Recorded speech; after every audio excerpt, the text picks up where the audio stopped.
ओम नमो भगवते वासुदेवाय। अथ तृतीयो अध्यायः। भगवान के अवतारों का वर्णन। श्री सूत जी कहते हैं, सृष्टि के आदि में भगवान ने लोकों के निर्माण की इच्छा की। इच्छा होते ही उन्होंने महतत्व आदि से निष्पन्न पुरुष रूप ग्रहण किया। उसमें 10 इंद्रियां, 1 मन और 5 भूत, यह 16 कलाएं थी।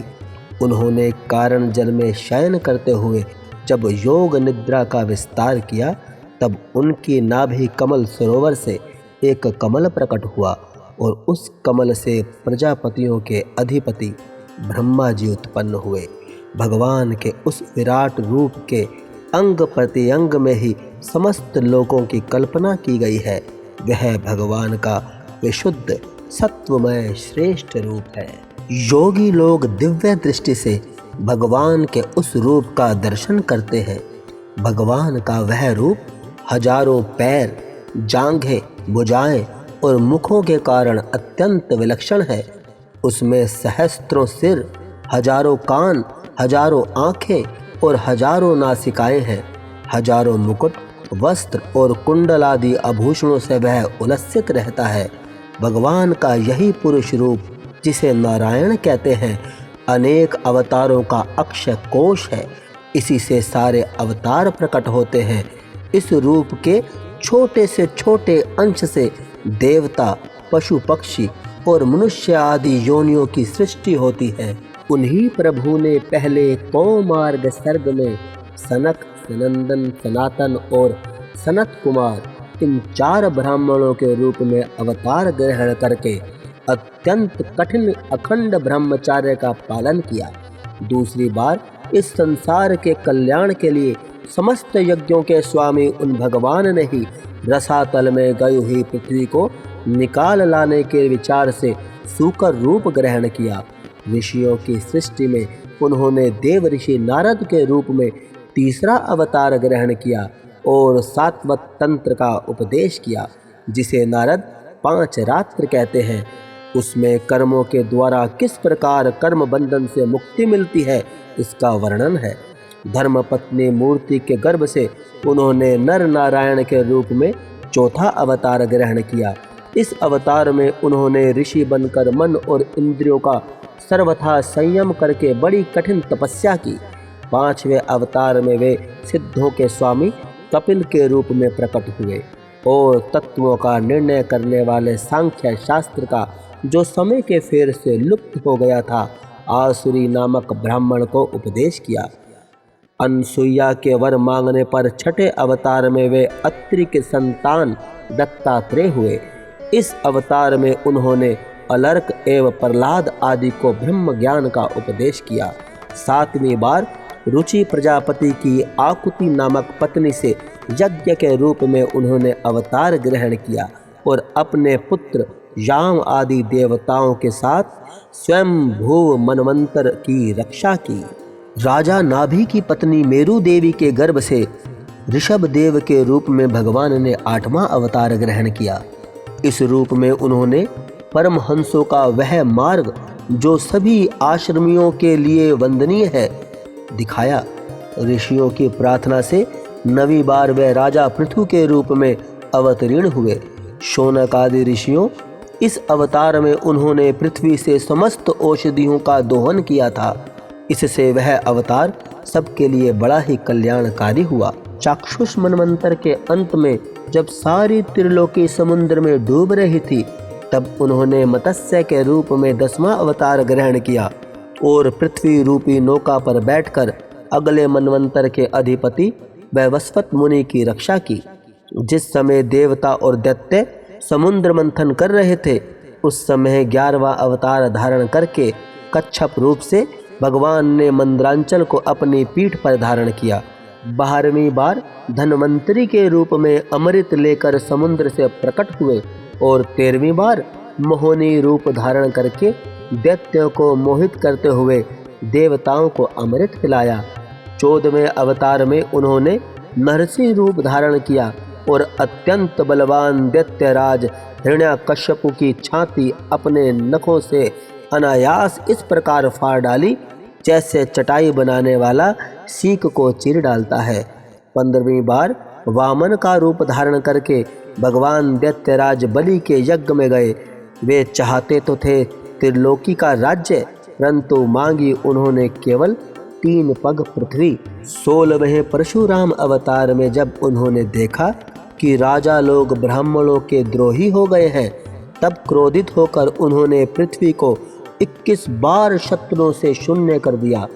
इसके बाद 17वें अवतार में सत्यवती के गर्भ से पराशर जी के द्वारा वे व्यास के रूप में अवतीर्ण हुए।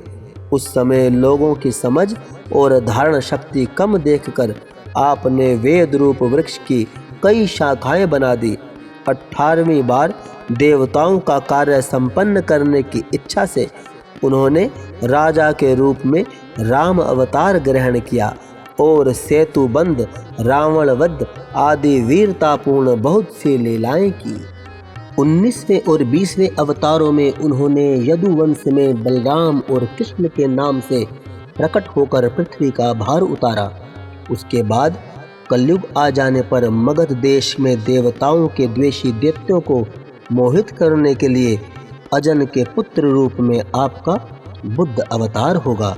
इसके भी बहुत पीछे जब कलयुग का अंत समीप होगा और राजा लोग प्राय लुटेरे हो जाएंगे, तब जगत के रक्षक भगवान विष्णु यश नामक ब्राह्मण के घर कलिक रूप में अवतीर्ण होंगे।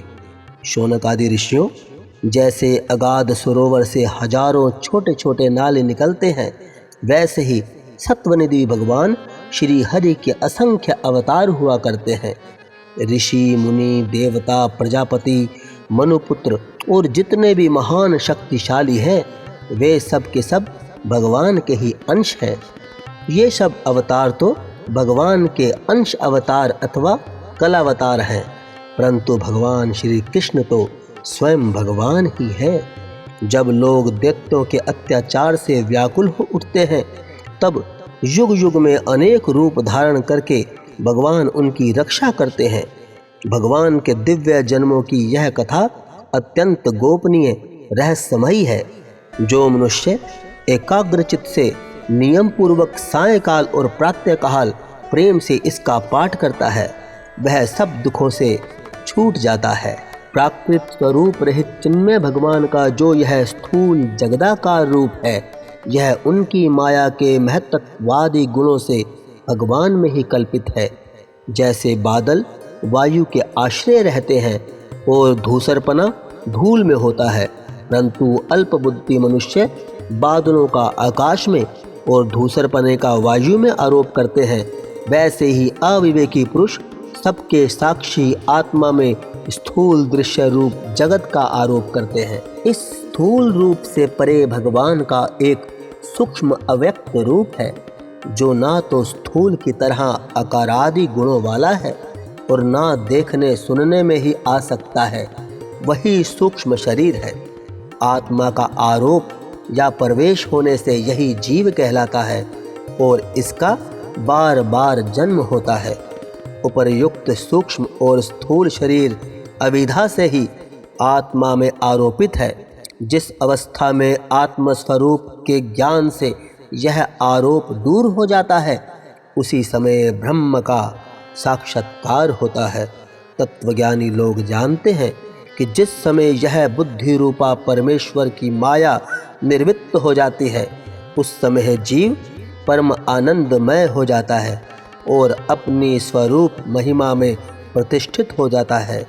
वास्तव में जिनके जन्म नहीं है और कर्म भी नहीं, उन हृदयेश्वर भगवान के अप्राकृत जन्म को और कर्म को तत्वज्ञानी लोग इसी प्रकार वर्णन करते हैं, क्योंकि उनके जन्म और कर्म वेदों के अत्यंत गोपनीय रहस्य हैं।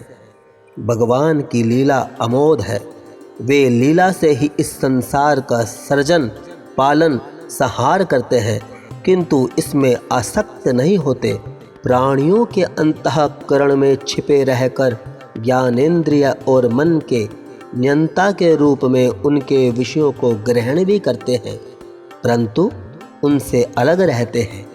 वे परम स्वतंत्र हैं। ये विषय कभी उन्हें लिप्त नहीं कर सकते। जैसे अनजान मनुष्य जादूगर अथवा नट के संकल्प और वचनों से की हुई करामातों को नहीं समझ पाता, वैसे ही अपने संकल्प और वेदवाणी द्वारा भगवान के प्रकट किए हुए इन नाना नाम और रूपों को तथा उनकी लीलाओं को कुबुद्धि जीव बहुत ही तर्क युक्तियों के द्वारा नहीं पहचान सकता। चक्रपाणि भगवान की शक्ति और पराक्रम अनंत है, उनकी कोई था नहीं पा सकता। वे सारे जगत के निर्माता होने पर भी उससे सर्वथा परे हैं।